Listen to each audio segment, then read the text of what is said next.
People frequently ask why they're in cities like New York and other cities, Boston, you name it.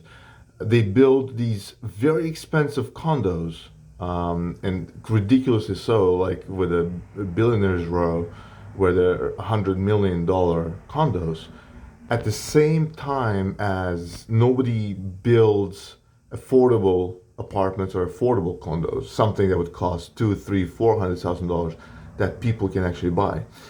And the reason, one of the main reasons why that happens is to build something in a city like New York is so expensive from approvals perspective, zoning, planning, um, Department of, I think it's called Department of Buildings in New York, but basically the inspections to comply with all that is so expensive and so difficult that for a project to make sense, what they have to do is they have to have a huge margin. And the only way to get such a huge margin is to only build in areas where they can think that that doesn't necessarily work out in the end.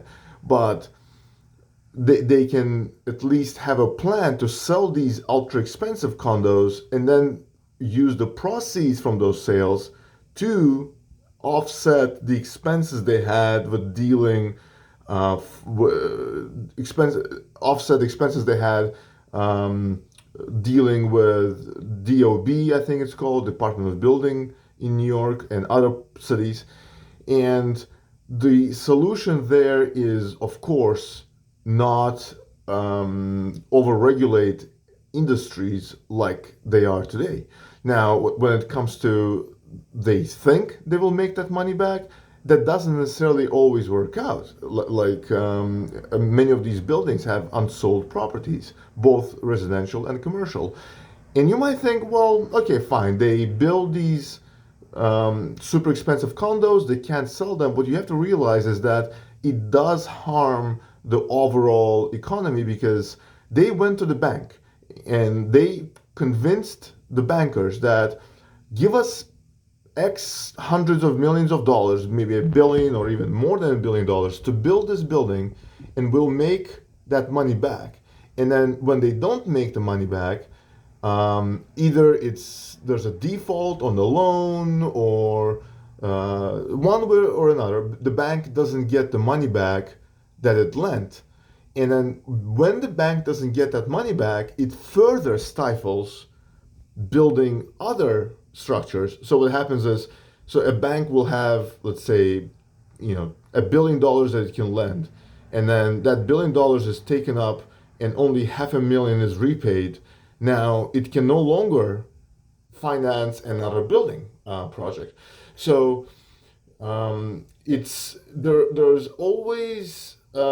always reasons. There's always a cause for the effects that you see, and the cause, not just usually, but most almost always, is some kind of bad policy where um, one example of that is, for example, is California and areas like San Francisco, and there are videos about that from many channels where they describe how to build anything in San Francisco is basically impossible. And part of it is regulation, but part of it is also the ability of the local population to essentially vote down any new project.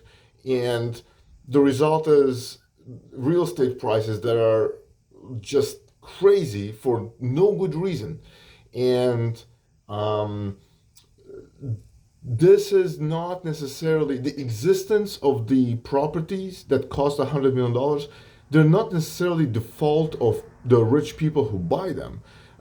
Those rich people can also buy expensive art, which has nothing to do with real estate. It doesn't necessarily hurt the typical homeowner that somebody owns $100 million art piece. They could, for example, invest more, even more into the stock market or whatever. The money will go somewhere. The problem is the existence of these condos. And it's not just a billionaire row with $100 million condos. It's also condos for 5 million or for 2 million. It's too much money to pay $2 million or $3 million for a condo. Period. That's just unreasonable. It's not something that a middle class person can afford. Even upper middle class person can afford. It's uh, it only exists because they can make money in a city like New York with the corruption and with the overregulation and the taxes. They can only make money if they build these ultra expensive homes. The only way to make it possible for builders to invest and build affordable housing, which is something that normal people would buy, is to say, all right, so here's simple rules. It's going to be a flat tax rate on properties across the board. To build, it's a very defined, strict, but very easy to follow process where you have to submit plans, they get approved, there's a defined timeline, it takes 1 month or 2 months or whatever, and that's it, and they're off to the building.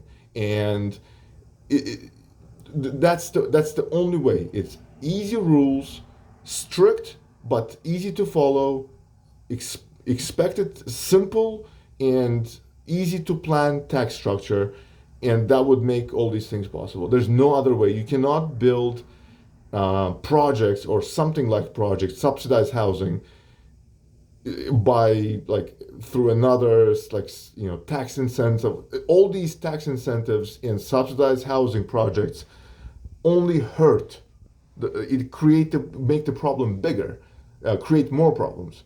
They don't solve the problem. The real solution is a functioning market where investors can go and they can invest into normal housing that normal people can buy. That's the only solution until people realize that and they decide, all right, we have to reform regulation, we have to reform taxes. Until people decide that has to be done and realize that, none of this will change.